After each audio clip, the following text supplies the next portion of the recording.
এবার আলু একটা দিতে পারি। কি করছে তুমি? হ্যাঁ তিনটে উঠছে হয় আর একটু দেবো? কি এটা কি চচ্চড়ি হবে? হ্যাঁ হ্যাঁ, এই জন্য আমি এই বেগুনটা নিয়েছি। আটা দাও। তাহলে এই দুটো ইয়ে রেখে লাভ নেই। আই এত উচ্ছে নিয়ে কি হবে? ভালো লাগে উঠছে ভালো ভালো। লাগে। কি উচ্ছে আলু ভাতে? না ভাতে বলিনি। তাহলে কি? ভাতে হোক না, ও ভালোই তো এই যে ভাতে। চচ্চড়িটা এই ডাঁটা দিয়ে এ দিয়ে ওই জন্যই তো আমি দুটো দিয়েছিলাম, এই তিনটে। এই একদিন এই যে। আমাকে ছুটি দিতে পারো না রান্নাঘর থেকে? কি গো ঠিক আছে, কি গো? আরে যেদিন ইচ্ছা নাও না ছুটি। কোন দিন? প্রত্যেক দিনই তো নিয়ে চলে আসছো একটার একটা। আচ্ছা এটা শান্তির কথা শুনি। রাখো। এটা কি? শান্তির কথা। সেটা রেখে দাও, দুটোই ভালো করে দিতে হবে। এই হচ্ছে বাজার। এটাকে দিয়ে কি করবো বলো আগে? পুরো এটা দিয়ে চচ্চড়ি, এটা দিয়ে পুরো চচ্চড়ি। একটা আলু। ওটা শুক্তোর মতো। বাবা, এটার মধ্যে মাছ আছে বোধহয়। এই চলে গেল, খাবার হয়ে গেছে গো। আজকে না আমাদের ব্রেকফাস্টে হয়েছিল হচ্ছে গরম গরম ভেজিটেবিল পোহা। আর এই পোহাটা না মাই বানায়। মা ভীষণ ভালো পোহা বানাতে পারে, একদম ঝরঝরে হয়, একটুও কিন্তু গায়ে লেগে থাকে না। আর তার সাথে ছিল একটা করে ডিমের পোচ। জানা তুমি কিছু বলবে না, ওই জন্য তোমাকে দিয়ে দিয়েছি। প্রথম দিন থেকে আজ পর্যন্ত যারা যারা আমার সাথে আছো তারা এতদিনে জেনে গেছো যে আমার হাজব্যান্ড ভীষণ খাদ্য রসিক একটা মানুষ। ও যেমন নিজে খেতে ভালোবাসে, ঠিক আরও 5 জনকে মানুষকেও খাওয়াতেও ভীষণ পছন্দ করে। প্রত্যেকটা দিন ও নিয়ম মাফিক বাজার করবে, আবার ওই বলে দেবে যে কোন রান্নায় কী সবজি দিতে হবে আর কতটা পরিমাণে সবজি দিতে হবে। ভাবতে পারছো? আর এত সুন্দর ও মাপ বলে দেবে না বন্ধুরা, যে একটা মেয়ে মানুষকেও হার মানিয়ে দেবে। চলো বন্ধুরা, আমাদের টিফিন খাওয়া হয়ে গেছে আর এখন অনেকক্ষণই হয়ে গেছে, এখন ঘড়ি তবে 10টা 20। আর এই যে আমার মাতাশ্রী এখন টিফিন খেতে বসেছে। আর সে তার খুব কদিন ধরে তার এই যে কী দিয়ে ভেজেছো? তেল দিয়ে তার খুব ইচ্ছা করছে। এই যে এটা কি পাউরুটি বলে? সাদা সাদা যে পাউরুটিগুলো হয় না, একটু কালো কালো থাকে এই সাইডগুলো। হ্যাঁ, কোয়ার্টার পাউরুটি। এই কোয়ার্টার পাউরুটি ছোটোবেলায় খুব খেতাম চা দিয়ে ডুবিয়ে ডুবিয়ে, এখন তো অম্বলের ভয় খাই না। তো মায়ের খেতে ইচ্ছা করছে, এই চা করেছে, চা দিয়ে এখন খাচ্ছে। জানো, সে উল্টা পাল্টা খাওয়া। চলে গিয়ে আচ্ছা বলো তো, কতদিন এই শরীর খারাপের অজুহাত দিয়ে কটা জিনিস খেতে বারণ করব? সব জিনিসই তো এখন ভেজাল, সব জিনিসই এখন বিষক্রিয়া রয়েছে। আর সবচেয়ে বড় কথা কী জানো তো, যে আত্মাতে না মাঝে মাঝে একটু এইরকম মানে একটু অন্যরকম জিনিস খেতে চায়। দেখবে মনে হয় আজকে একটু বেশি করে মিষ্টি খাই, মনে হয় আজকে একটু বেশি করে তেলে ভাজা, বাইরের তেলে ভাজা খাই। কী করব বলো? আর আত্মাকে কষ্ট দেওয়া তো মহা পাপ বলো। ওই জন্য মাঝে মাঝে না মাকে বকা দিই যে না মা এসব খেও না। আবার মাঝে মাঝে একটা সময় বলি না মা খাও, তোমার আত্মায় চেয়েছে যখন, তুমি একটু বেশি খেও না, অল্প একটু খাও।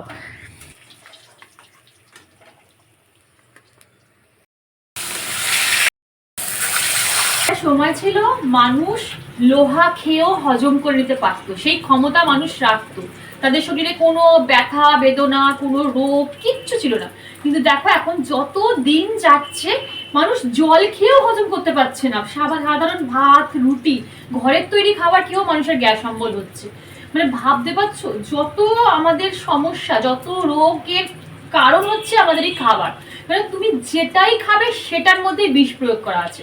তুমি দেখো মাছ খাও, মাংস খাও, ডিম খাও, যা খাও, তো তার মধ্যে দেখবে তোমার ইনজেকশন পুশ করে এইটুকু মাছকে এত বড় করছে, এইটুকু মুরগিকে এত বড় মুরগি করে দিচ্ছে। তো এইগুলো তো আমাদের, এই জিনিসগুলোই তো আমাদের পেটে যাচ্ছে, পেটে গিয়ে নানান রকম রোগ উৎপত্তি হচ্ছে। এখন ছোট ছোট বাচ্চাদের দেখে গ্যাস অম্বল। মানে আমি ভাবি আমার বোনের মেয়েটা, ওর একটু এদিক থেকে ওদিক হলেই ওর নাকি বলে যে মা আমার বমি বমি পাচ্ছে, গ্যাস অম্বল হচ্ছে। আমি অনেক বাচ্চাদের মুখে শুনেছি যে এইটা খেলে আমার বাচ্চার এই গ্যাস অম্বল হয়, বা এটা খেয়ে আমার বাচ্চা সহ্য করতে পারে না। দুধ খেয়েও এখন বাচ্চাটা সহ্য করতে পারছে না। আমরা তো দুধ খেয়েই বড় হয়েছে, তাই না? দুধ ঘি মাখন খেয়েই বড় হয়েছি। কিন্তু এখনকার বাচ্চারা দুধ ঘি মাখন এগুলোকে তারা সহ্য করতে পারে না। খেলি না তাদের বমি হয়, গ্যাস হয়, অম্বল হয়। ভাবতে পারছো মানে কি অবস্থা? এই যে বেঁচে আছি, এটা আমরা মানে কি বলবো, এটাই আমাদের কপাল যে আমরা এখনো বেঁচে আছি। বিশ্বাস করো, কারণ মানুষের এখন গড়াইও 60-এর কাছাকাছিও যাচ্ছে না, এমন মৃত্যুর হার বেড়ে গেছে। এই হচ্ছে ব্যাপার। এখন যদি আমাকে কেউ বলে যে পাউরুটি দিয়ে চা ডুবিয়ে ডুবিয়ে খেতে, আমি তো পারবোই না, আমার হজমই হবে না খেলে। সামান্য ভাত রুটি খেয়েই হজম করতে পারছি না, ঘরের খাবার খেয়েই। এ বাবা, 5 ফোড়ন দিচ্ছি কেন? কালো জিরে ওটা নেই আমার, সাদা হ্যাঁ জিরে আছে। এই হচ্ছে ব্যাপার, বুঝলা বন্ধু। বাইরের খাবার তো একদম খাওয়া উচিত না, বাইরের খাবার হচ্ছে বিষ, একদম বিষ। যেটুকু পারবে তাও ঘরের খাবে, তাও একটু হলেও ঠিক থাকতে পারবে। তো আমার এখানে মাছ ভাজাটা হয়ে গেছে, আগে মাছের ঝোলটা করব, তারপরে সবজিটা করবো। আর এখানে আমার সবজি দেখো, সব রকম সবজি কাটা হয়ে গেছে একদম। আর গাজরটা সেদ্ধ দেবো মেয়ের জন্য। আর বাদ বাকি সব সবজি এখানে আমি কেটে নিয়ে গেছি, এটা দিয়েই একটা তরকারি করবো। আর উচ্ছে আলু সেদ্ধ করবো, প্রেশার কুকারে করবো। আজকে না কাতলা মাছটা বেশ ভালো ছিল জানো তো। তো হাজব্যান্ড বলে গেল, দেখো এই কাতলা মাছটা দিয়ে কালিয়া করবে, তাহলে খেতে খুব ভালো লাগবে, একদম রসা রসা করে মাখা মাখা যে কালিয়াটা হয় সেটা। আমার শাশুড়ি মাও জানো তো ভীষণ ভালো ওই মাছ দিয়ে কালিয়া করতো, মানে ওনার হাতের রান্না জাস্ট জাদু, আর কিছুই না। তো ওর শিখিভাগও আমি পারবো না, তাও চেষ্টা করি জানো তো। তো আমার হাজব্যান্ড কী বলো তো, এই নয় যে তোমার প্রত্যেকটা দিন মাছ মাংস সেই সব দিয়ে দিতে হবে, সেটা না। ও চায় কি, যখন ওর মানে দুপুরবেলা খেতে বসবে তখন ওর পাতে যেন বেশ 2-3 রকমের আইটেম থাকে। কারণ ভাত তো এক ফোঁটা খায়ও, ওই সবজি মাছ মাংস আলাদা যে সামগ্রীগুলো ওইগুলো ও বেশি করে খেতে ভালোবাসে। মাঝে মাঝে আমি রান্নার স্বাদ আনাতে কী করি যেন, একটুখানি কড়াইটাকে গরম করে নিই, তারপরে কিন্তু আমি ফোড়ন অ্যাড করি, মানে 5 ফোড়ন, শুকনো লঙ্কা, তেজপাতা, গোলমরিচ এগুলোকে না তারপরে শুকনো খোলায় একটু ভাজা ভাজা করি, তারপরে তেল অ্যাড করি। দেখবে টেস্টটা না, মানে রান্নার টেস্টটা না অনেকটা বেড়ে যায়। আর এই তো কথা বলতে বলতে দেখো আজকে আমার 5 মিশালি সবজিটা কিন্তু একদম রেডি হয়ে গেছে। আজকে আর রেসিপিটা শেয়ার করলাম না, অন্য কোনো একদিন শেয়ার করে দেবো। কথা বলতে বলতে কিন্তু আমার এখানে রান্না বান্না সব কমপ্লিট হয়ে গেছে, রান্নাঘর গোছানো কিন্তু কমপ্লিট হয়ে গেছে। এগুলো সব মাজা আছে, আর এটা একটা শোকায়নি, এটা একটু ওদের থাক, এটা ওদের দিকে থাক।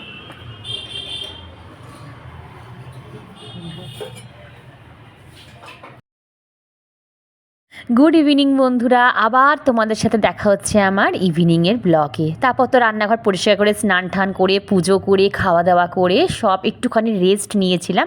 এখন আবার সন্ধ্যে থেকে কিন্তু ব্লগটা কন্টিনিউ করছি।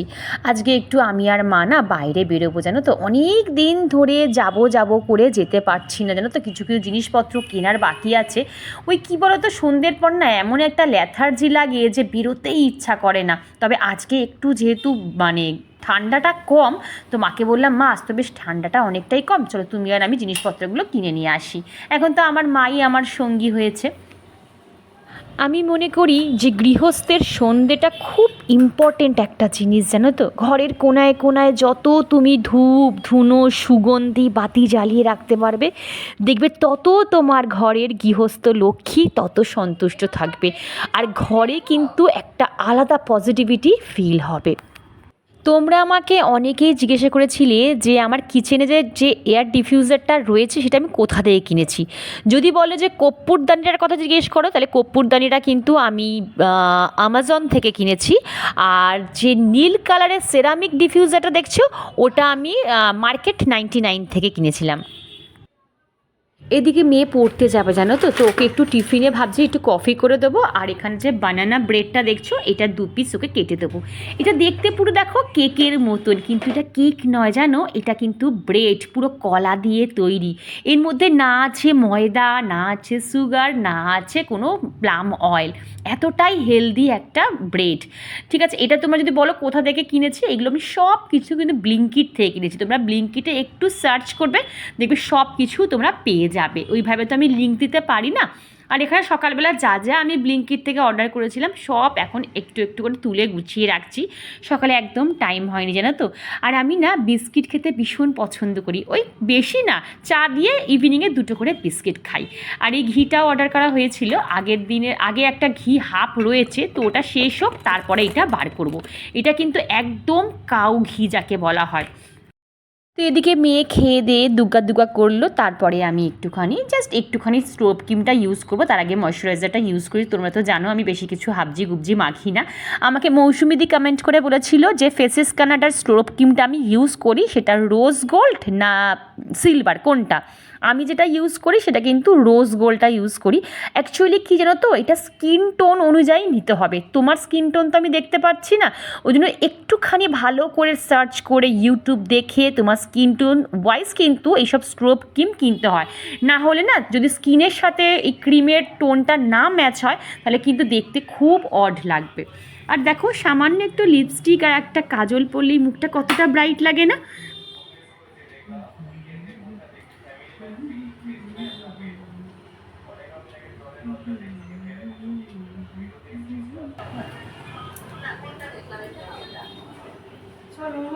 চলো, ফোনটা রেখে যাবে নাকি নিয়ে যাবে? চলো চলো, আমার ফোন কোথায়? ও, আমার ফোন ভিডিও হচ্ছে আমার ফোনে, আমি বলছি ফোন কোথায়? এদিকে ফোন স্ট্যান্ডে রেখে দিয়েছি, কি অবস্থা। দেখি আমি দাঁড়াও। আচ্ছা, এগুলো বড় তো, আমি ছোট সাইজ। ওখান থেকে সুপার সব বেরিয়েছে ওখানে নেই তো। এটা বড় হয়ে গেছে। হ্যাঁ, এটা ছোট। ছোট বলে চওড়া দিন। দেখে কাচের না প্লাস্টিকের? Fibre glass. এটা কত দাম আছে বুঝি? আর ঠিক আছে। চওড়া এটা চওড়াটা দিন তাহলে। এই সাইডে চওড়াটা দিন। এটা ছোট হয়ে যাবে মা। না এটা না সরু। এটা চওড়া নেবে? হ্যাঁ, এটা চওড়াটা নেব। গঙ্গাজলের বোতলটা ঢুকবে। কন্টেনারগুলো বেশ শক্ত আছে মা, পোক্ত আছে। মাইক্রোওভেন এইগুলো কন্টেনার।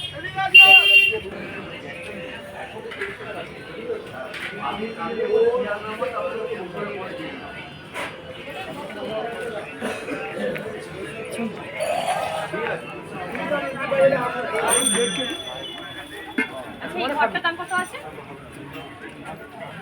70 এত বড় মুখটা কত? ওটার দাম কত আছে? ওটা 440 300। এইটা খুব সুন্দর। এইটা কত দাম আছে?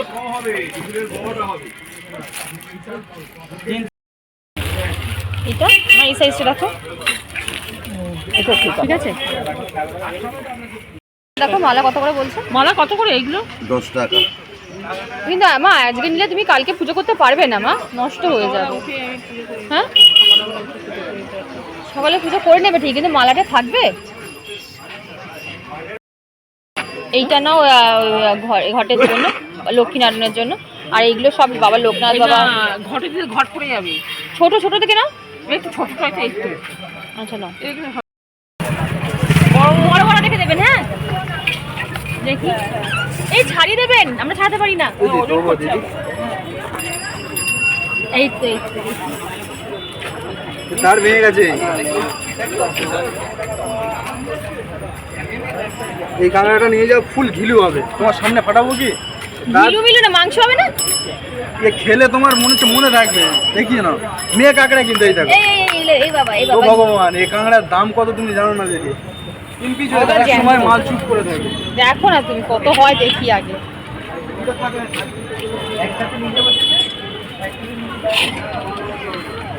কত হচ্ছে?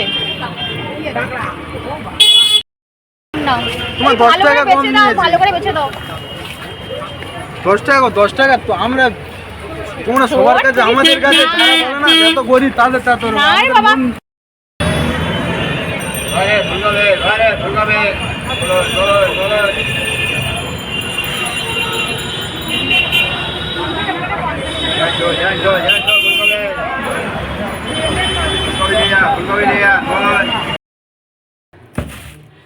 জল খেয়েছিস তুই? আমি শর্টে দেখাচ্ছে যে কি কিনলাম, মেইন যে জিনিসটা কিনলাম সেটা দেখাচ্ছি। এটা হচ্ছে পাপায়া চন্দন ডি পিগমেন্টেশন ক্রিম। দেখো, দেখতে পাচ্ছ? এই যে অরিশ কোম্পানি, ঠিক আছে? যাদের খুব পিগমেন্টেশন আছে, মুখে দাগ আছে, কালো কালো ছোপ আর দাগ আছে, তারা কিন্তু ইউজ করতে পারো এটা। আর নিয়েছি অরিশের একটা body oil, saffron body oil, এই একটা নিয়েছি। এই দুটো জিনিস কিনেছি। আর তো অনেক কিছু টুকটাক কিনেছি, সেটা তোমাদের পরে দেখাবো। ধূপকাঠি। আর এই যে ক্রিমটা শুধু দেখো কি কালার, কি কালারে মামা? এটা কি কালার বলবো? এটা স্যাফরন কালার। Saffron colour. দেখি মা, সোজা করে ব্লাড হয়ে যাচ্ছে। দেখ কালারটা আসছে, এই যে দেখেছো কালারটা পুরো স্যাফরন কালারই, দেখো আটকে দাও। এই দেখো এই জিনিসটা এনেছি মেয়ের জন্য, একটা টিফিন বক্স এনেছি, air tight container tiffin box এনেছি, খুব ভালো এটা। এই একটা কন্টেনার এনেছি, মানে টিফিন নিয়ে যাবে ও তো। মামা এই দেখ তোর জন্য এনেছি এটা, বাহ এটার জন্য নিয়ে এসেছি। আর সবচেয়ে বড় কথা আমার এই ধূপটার গন্ধ, তোমরা কে কে এই মঙ্গলদীপ সেন্টেড 3-in-1 ধূপটা আগরবাতিটা ইউজ করেছো অবশ্যই অবশ্যই আমার কমেন্টে জানিও। ব্যাপক গন্ধ, খুব সুন্দর গন্ধ। এইটা নিয়েছি, এই একটা ধূপকাঠি নিয়েছি, দারুণ গন্ধ। এটার নামটা কি, ফ্লোরা, হ্যাঁ সাই ফ্লোরা, এটা নিয়েছি। এইটা 35 টাকা নিল, বেশি কাটিনি, মানে কটা কাঠি বললো, কটা বেশ আছে বললো না, 47 টাকা নিয়েছে না কত, 35 টাকা এরকম নিয়েছে, বেশি কাঠি নেই কিন্তু এটা। আর এই একটা নিয়েছি সেন্টেড চার্লি, এটা নিয়েছি, ভীষণ ভালো গন্ধ। এটা কোন আমি তো জানো কোন ধরাই। আর একটা পিতাম্বরী নিয়েছি, এই যে পিতাম্বরী নিয়েছি একটা। আর সবচেয়ে বড় যে জিনিসটা, আমার সবচেয়ে প্রিয় যে জিনিসটা, সেটা তোমাদের দেখাই। এই দেখো কবে থেকে ভাবছি একটা এরকম ঘটি কিনবো, কিন্তু এই ঘটিটা আমি ঠাকুর ঘরের জন্য কিনিনি, এটা একটা স্পেশাল জায়গায় রাখার জন্য কিনেছি। এখন বলবো না, যখন রাখবো তখন বলবো যে কেন রাখলাম, কিসের জন্য রাখলাম, সব ডিটেলসে তোমাদের সাথে শেয়ার করবো। ততক্ষণ আমার সাথে একটু থাকতে হবে। ভালো হয়েছে এটা ঘটিটা, এই দেখো এটা 350 টাকা নিল ঘটিটা, 500 টাকা এমআরপি, 350 না 400 এরকমই নিল। চালা, এটা কিন্তু আমি পুজো পারপাসে ইউজ করবো না, এটা অন্য পারপাসে ইউজ করবো। এসএমআর কোনো কিছু নিয়ে আসলে আগে আমার মেয়ে সেই জিনিসটার উপর এসএমআর করবে, নখ দিয়ে কটকট কটকট আওয়াজও করবে। তো চলো বন্ধুরা, আর আসার সময় আজকে সর্ষের খোল এনেছি গাছে দেওয়ার জন্য, কারণ অনেক দিন সর্ষের খোল দেওয়া হচ্ছে না, সেই সর্ষের খোল এনেছি। তারপরে আরও অনেক কিছু, মানে পুজোর অনেক জিনিসপত্র এনেছি, সেটা তোমাদের সাথে কোনো দিন নেক্সট ব্লগে দেখাবো। আজকের ব্লগে দেখালে ভিডিওটা অনেক বড় হয়ে যাবে। আর এনেছি মিষ্টি, খাবার মিষ্টি এনেছি। আর কি আনলাম ভুলে গেছি, ধূপকাঠি এনেছি, টুকটাক অনেক জিনিসপত্র এনেছি, সব ওইখানে রয়েছে, দেখো ওই যে দিকটা রয়েছে। তো চলো বন্ধুরা, ভিডিওটা আজকে আমি এখানেই এন্ড করছি। ভিডিওর কোনো অংশ ভালো লাগলে চ্যানেলটা সাবস্ক্রাইব করে পাশে দেখো, লাইক করো, শেয়ার করো, কমেন্ট করতে একদম ভুলো না। আর এই ডিপ পিগমেন্টেশন ক্রিম কিভাবে ইউজ করতে হয় সেটা তোমাদের সাথে, তোমরা যদি কমেন্ট করো আমি অবশ্যই তোমাদের সেটা দেখিয়ে দেবো। তো চলো আজকে আসি, আবার কাল দেখা হচ্ছে, টাটা, লাভ ইউ অল।